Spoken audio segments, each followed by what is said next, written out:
A king is dead, their king.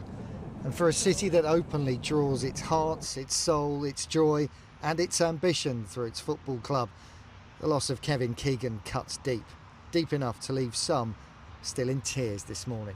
This is hard, this one, isn't it? It really is.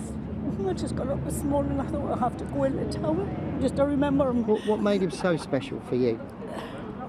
He was just like one of the boys. He was just like one of the boys.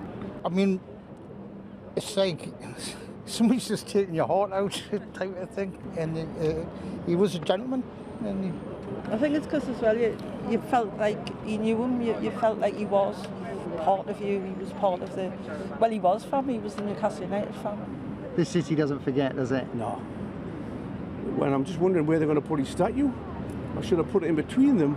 I should have put it up there. I think they should put it further up the hill. It's got to happen, hasn't it? It's got to happen. It absolutely has to happen. Very emotional.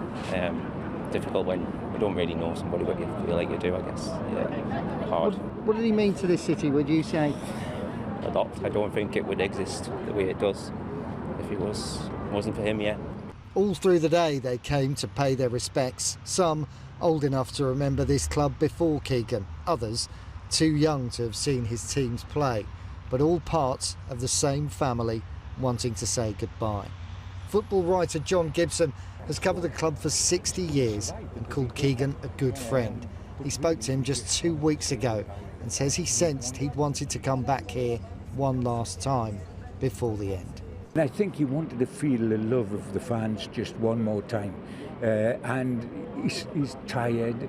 He was tired, but he was buoyant. And he talked about coming up here one more time. The River Tyne's overflowing with tears because it is really like that. But I honestly think this is not a time where Geordies should mourn, but should celebrate the life of KK and the colour that he brought to this city.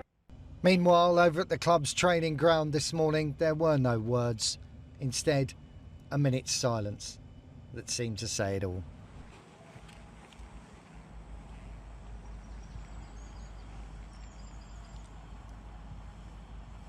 The city's MP, Chian Wara, summing up to me today a power in Keegan to inspire that pulled well beyond the pitch. He was just a war Kev, wasn't he? He was, you know, whether he was playing or managing or just in the background, we carried him in our hearts all the time because we felt that we were in his heart and he wore his heart on his sleeve. We could share his pride and his northern working class values which drove his success and his ambition. Kevin Keegan really embedded himself in the city, in the region, in the football club and made it his own, and is just such a part of our regional history because of that, and someone who's just loved, I think, from top to bottom in the North East. And the tributes, the respect has stretched far beyond St James's Park. Former Prime Minister Tony Blair saying on social media, Kevin inspired everyone he met, including me. Spanish giants Real Madrid, a club Keegan never even played for, described him as a legend of English and world football. His former swashbuckling forward Tino Asprilla said, "Today is a day I never wanted to see. I am absolutely heartbroken to hear of the passing of Kevin Keegan." And late last night, surely Keegan's greatest ever signing, Alan Shearer, posted a photo of him meeting Keegan as a child. No words, just an image of a broken heart. A message you suspect speaks for millions right now. Their king is dead, but this is a Geordie reign that'll always be remembered. There is surely no doubting how incredibly proud Kevin Keegan would have been to have seen the scenes here.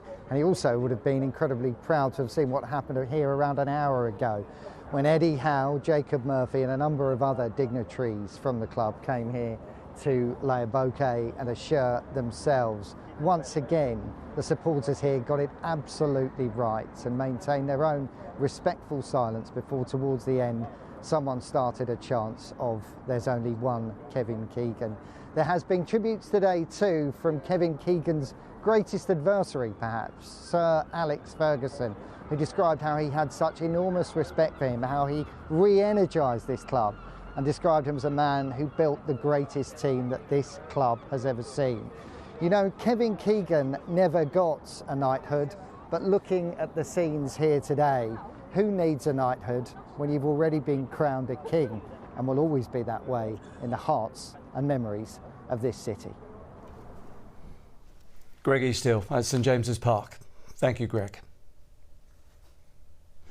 Well, one man that had a very special relationship with Kevin Keegan is former Newcastle United owner Sir John Hall. He brought him back home to St James's Park, helping to shape the most memorable period in the club's history. Today, Sir John reflected on precious time spent with King Kev and his incredible legacy. I'm finding it difficult to come to terms that he's not here.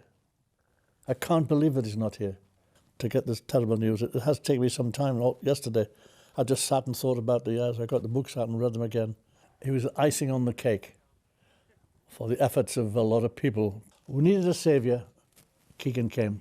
Keegan was the saviour at that time. He came, and it had to happen on the park. And we'd put the business side together. He came and actually put the football side together.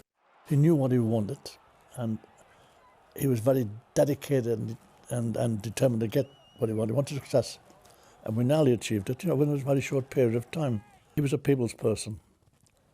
He could speak to anyone, and he did. He would never move away. He'd always speak to a fan. Always did. He was one of them. I remember the time that we took a lot of the fans, the young kids, to Iceland to see Santa Claus. And he was there dressed up as Santa Claus. And it's unbelievable. But the passion of the fans, he made that.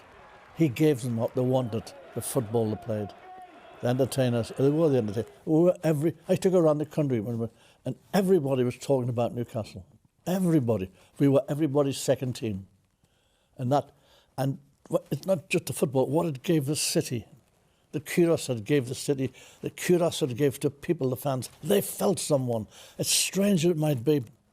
I always remember someone saying to me, a fan, if this team scores 6, we'll score 7. And that was a wonderful time.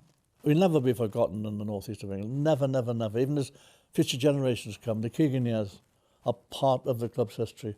We can't ever thank Kevin and his family for what they did for Newcastle. Well, Sir John's vision and Kevin's enthusiasm were the perfect combination. And the result was The Entertainers, Newcastle's band of brothers, a team of characters. They went so close to the title, and they remain very close to each other. One of those great characters is Steve Howie. He kindly spoke with me earlier this afternoon. Steve, first of all, please accept our condolences. I know how close you were to Kevin. He was your manager. He was a mentor to a degree as well. Tell us about the impact this has had on you. I mean, yesterday is just kind of that just a normal day, and then you get the phone call, and it kind of hit me like a ton of bricks. I mean, I had so much love for the man because he had such a huge impact on my career. Not only on the football side of it, but outside the game as well. Just sort of, he made you want to be a better man, a better person, how to treat people, because that's what Kevin did. Kevin was just, he was one of these where no matter who he met, he just made them feel special, and he certainly did that with myself. But he did that with all the boys as well. That especially the Newcastle team, but everybody that he came across, he just made them feel 10 foot high, because that's what he used to make us feel before we went out and played games. Yeah, I mean, he was a great manager. He was obviously a fantastic player, great manager, great coach, but he didn't just see the football, he saw the man, he saw the boy, perhaps in your case, if I may be so bold, and to become a man, because that critical period of your life was when he was guiding you all. He was, yeah. I mean, I can't speak for Lee Clark or Steve Watson, Rob Elliott, Alan Thompson, people like that. But for me personally, before he came in, I'm at a stage where I'm at Newcastle. The club's really not going anywhere. I'm certainly not going anywhere. And you're at a kind of a major point in your career. It hasn't really started yet, but it could take a completely different turn. And yet, he comes in. There was talk about me possibly moving to centre half. I'd never even played a competitive game at the back before. We had a couple of games behind closed doors, and just having a conversation with him afterwards, and him telling me what he thinks. And you sat down first of all with Kevin Keegan, who is, you know, just an absolute icon, and he's telling you what you could possibly do. To be quite honest, you're kind of looking at him and thinking, I love you to bits, but you may be a little bit deluded, because I can't see you doing those kind of things. And yet, within a couple of years, I'm certainly regular in the Newcastle team, but we're playing at the highest level in the Premier League against the best strikers in the world. And then not long after that, I'm walking out and playing for my country. And he said that I would do that. I just didn't believe anything that. But when you've got the backing and somebody like him pushing you and believing in you. And briefly, Steve, as I mentioned, that 10-foot tall thing. Sorry to cut across you there. Briefly, you did it in such an entertaining way as well. Yeah, absolutely. I mean, as I said, we would get criticised that we didn't see that year out, but he wouldn't have it any other way, because he just wanted to go out and start. He wanted to do the season in style, and the boys wouldn't change anything about that either. Steve, it's been a pleasure to speak to you. Thank you for finding the time. Again, our condolences. Thank you.